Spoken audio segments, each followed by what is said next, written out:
लेकिन एक झूठ जो पब्लिक के सामने आपके चैनल पर, आपका चैनल बहुत जिम्मेदार चैनल है, इसकी एक एक बात को नोट किया जाता है। जितना बड़ा झूठ आपके चैनल पर बोला गया है अजय आलोक की तरफ से कि वक्फ बोर्ड में ये कानून लिखा हुआ है कि ये गरीबों यतीमों के लिए जो शरिया लॉ कहेगी। मैं अजय आलोक जी से गुजारिश करूंगा कि ये पब्लिक मीटिंग नहीं है, ऐसे झूठ मत बोला कीजिए। आप दिखा दीजिए कहां लिखा है ये कि शरिया लॉ के हिसाब से उनका इंतजाम होगा।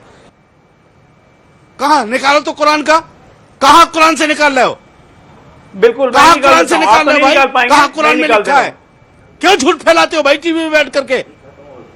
निकालिए, और नहीं निकालिएगा तो मुंह छुपा कर भाग जाइएगा फिर, अगर नहीं दिखा पाए तो दिखाइए। इमरान 3/79। एक मिनट कौन से कुरान में लिखा है ये? अभी दिखा रहा हूं, चिंता मत कीजिए। कौन से कुरान में कुरान एक ही होता है? एक ही कुरान होता है सर कुरान एक ही है, उसके अनुवाद लोगों ने अलग अलग किए हैं। उसी में लिखा हुआ है कि मुस्लिम कानून के कुरान द्वारा एक है, कि मुस्लिम कानून के द्वारा संचालित किया जाएगा।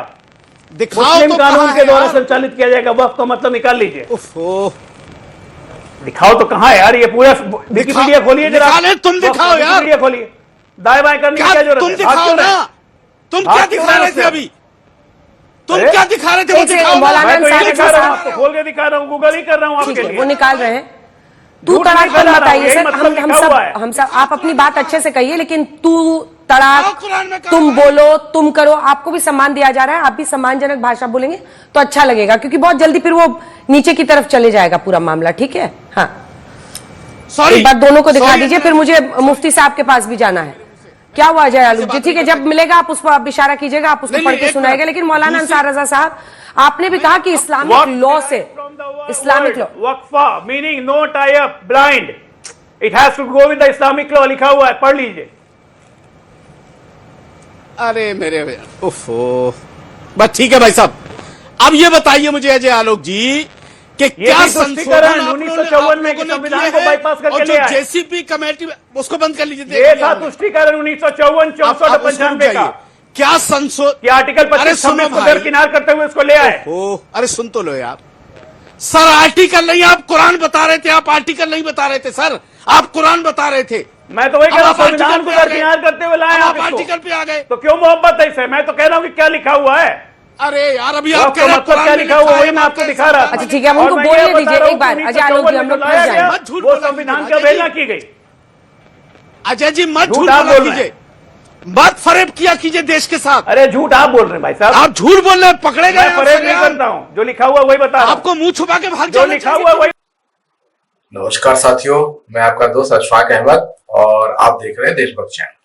ये वक्फ बोर्ड पे जिस तरीके का मोदी जी कानून लाना चाहते हैं, तो इस पे घमासान मचा हुआ है। तो कल जो है वो जंतर मंतर पर प्रदर्शन हुआ, पूरे देश में प्रदर्शन हुआ। तो ये मंशा जो है सरकार की, उस पे सवाल उठते हैं ना। अब ये जो वक्फ बोर्ड है तो उसमें कुछ अमेंडमेंट करना चाहिए, तो वो तो ठीक है। हर चीज जो होती है एकदम फुल प्रूफ नहीं होती है, वक्त के साथ में हालात भी बदलते हैं, तो उसके हिसाब से चेंज होना चाहिए हर चीज। तो कोई भी चीज जो होता है तो उसका समीक्षा होना चाहिए, और उसके बाद में फिर उसके हिसाब से जो वक्त के हिसाब से जो तकाजा है और जो डिमांड है, वो उसके हिसाब से फिर बदल किया जाए, लोगों से राय मशविरा लिया जाए।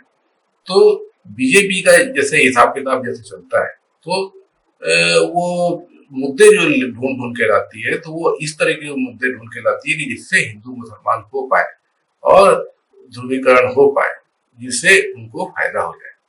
तो ये वक्फ अमेंडमेंट बिल लेके आ गए। अब देश में इतने बड़े बड़े मुद्दे हैं, तो वो सब पे डिस्कशन नहीं होगा और इस पे होगा। झूठ परोसा जाएगा इस पे कि वक्फ बोर्ड के पास में बहुत जमीन है, रेलवे के बाद में वही सबसे ज्यादा जमीन का मालिक है पूरे देश में, और कितने 70 सिंगापुर के एरिया के बराबर उनके पास में जमीन है। ऐसे ऐसे बात करते। तो अगर आप बात करना है तो सही बात कीजिए, ये सब झूठ है ना। ये जो मंदिर ट्रस्ट होते हैं पूरे देश में देख लीजिए, तो मंदिर ट्रस्ट कितने हैं, हर जगह आपको मंदिर दिखते हैं। वो इतनी उनकी प्रॉपर्टी होती है और उनके पास में इतना चढ़ावा चढ़ता है, तो वो सब का हिसाब किताब आप नहीं देंगे और वक्फ बोर्ड पे तमाशा खड़ा करेंगे। तो वक्फ बोर्ड के पास में जितनी जमीन है उससे ज्यादा तो मंदिर ट्रस्ट की जमीन है। अगर मंदिरों का ही देखा जाए तो जैसे कि हर राज्य में कितने मंदिर है, उनकी कितनी प्रॉपर्टी है, वो उसका लेखा जोखा आप क्यों नहीं दिखाते हैं? फिर वो तो कई गुना ज्यादा है। तो इस तरह के झूठ गोदी मीडिया पे फैलाए जाते हैं। और उसके बाद में जो वक्फ बोर्ड जो है बना हुआ है, तो ये तक जो भारत के संविधान और कानून के हिसाब से ही बना हुआ है ना। इसमें कौन सा इसमें जो है वो कहीं और देश का कानून के हिसाब से बना हुआ है ना, हमारे ही देश के कानून से बना हुआ है। तो उसमें जो बदलाव करना है कीजिए। अब देखिए कि अभी सनातन बोर्ड की मांग उठी हुई है, तो वो क्यों उठी हुई? तो उसकी वजह यह है कि जो मंदिर ट्रस्ट होते हैं तो वो सरकारी कंट्रोल में रहते हैं, मतलब सरकार के लोग जो रहते हैं उसमें ट्रस्टी उसमें होते हैं। तो सनातन बोर्ड मांग कर रहा है कि ना उनको अलग होना चाहिए, सरकार का कंट्रोल बिल्कुल नहीं होना चाहिए, है ना, बिल्कुल कंट्रोल नहीं होना चाहिए, ऐसी बात कर रहे हैं। और दूसरी तरफ वक्फ बोर्ड में सरकार भी और ज्यादा कंट्रोल चाहती है, ऑलरेडी उसमें कंट्रोल है। जैसे कि वक्फ बोर्ड में जो मेंबर होते हैं, तो जैसे कि आईएएस ऑफिसर जो होता है उसके रैंक का कोई रहेगा, कोई मनोनीत रहता है सरकार की तरफ से, महिला कोई उसमें होना चाहिए तो वो भी मनोनीत होते हैं। तो बहुत सारी चीजें हैं। और उसमें जैसे हिसाब किताब में धांधली का कहीं कहीं पे आरोप लगा हुआ है, तो उसकी जांच हो और उसके बाद में कुछ कानून में बदलना है तो बदल किया जाए। अब जैसे कि जो मुकेश अंबानी का घर बना हुआ एंटीलिया, तो वो तो वक्फ बोर्ड की जमीन है ना, उसमें वक्फ बोर्ड की जमीन को हथिया लिया गया गैर कानूनी तरीके से, घर बना लिया गया।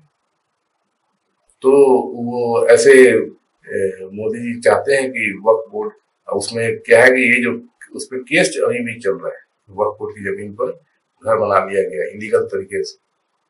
तो वो मोदी जी चाहते हैं कि अपने मित्रों का फायदा पहुंचा दिया जाए। तो ये भी एक मुद्दा है ना, कि वो झंझट ही खत्म हो जाएगा। फिर कोई जो विवाद खड़ा हुआ है मुकेश अंबानी घर का, तो वो विवाद खत्म हो जाएगा। ऐसा कुछ कानून में बदलाव करो। और उस ऐसे ही जो ये भी सही है कि कई जो नेता या इस तरह के बड़े रसूख वाले लोग हैं, तो कब्जा जमाए बैठे हुए होंगे कई जमीनों पर, तो उसका तहकीकात की जाए और ऐसे किसी के है तो उसको ठीक दुरुस्त किया जाए, सजा का प्रावधान किया जाए।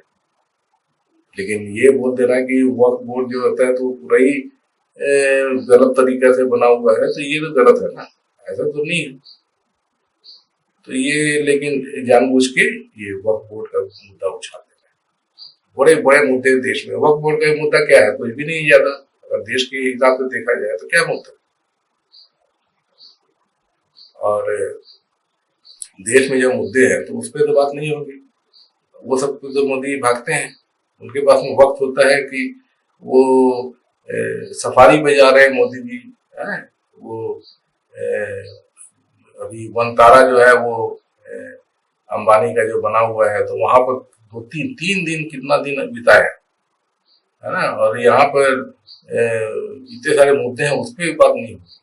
मणिपुर जाने का वक्त नहीं मिलेगा। ये जो महंगाई, बेरोजगारी और जो देश के हालात हैं, तो उस पे बात करने के लिए मोदी जी के पास वक्त नहीं है। तो ये जो पूरे देश में हिसाब किताब चल रहा है, तो वो अभी खास करके और ज्यादा हिंदू मुसलमान हो रहा है, बढ़ते ही जा रहे हैं। तो उसमें एक वक्फ बोर्ड का भी मुद्दा उछाल दिया गया। तो देश में शांति ना हो, हर समय बवाल होता रहे, उससे बीजेपी चाहती है कि इससे फायदा उठाया जाए, ऐसे बवाल पैदा करते रहो। तो वो वक्फ बोर्ड का जो एक्चुअली देखा जाए तो मामला जो है इतना बड़ा नहीं था कि उसको मुद्दा उछाला जाए। और अगर कोई मुद्दे हैं तो वो आप चुपचाप से करो ना भाई, उसको सेटल। वो सेटल नहीं करना है, वो बस मुद्दा उछाल देना है। वो गोदी मीडिया पर, मीडिया में कि उस पे बवाल मचता रहे देश। ये सब बीजेपी की कार्य प्रणाली है। अब कांग्रेस के जमाने में कांग्रेस अपना जो भी काम करती थी तो तरीके से अपना करती थी कि ये सब मीडिया में डिस्कशन ना हो, वो आराम से काम हो, लोगों की जो राय शुमारी हो उसके हिसाब से कानून बने। ऐसे हल्ला गुल्ला करने से कानून नहीं बनते। और यहाँ पर कानून बनाना ही नहीं है, मोदी जी का और बीजेपी का ये है कि कानून बनाना ही नहीं, बस मुद्दा उछालना है। तो ये जो संसद की कमेटी बनी हुई है तो उसपे जो राय जो देना चाहिए था उसमें जो कमेटी के मेंबर हैं तो उनके बात मानी ही नहीं रहे, अपने मन से कुछ भी इसमें अमेंडमेंट करना चाहते हैं। तो ऐसे कैसे चलेगा? तो इसी पे बवाल मचा हुआ है। तो वो तो गलत है ना। इन लोग बीजेपी जो है वो हर तरह से गलत है। और ये वक्फ बोर्ड पे जो कानून है इस पे जो अमेंडमेंट करा जाती है ये भी पूरा गलत है। बस वो बवाल मचाना है, बस इसके अलावा और कुछ नहीं।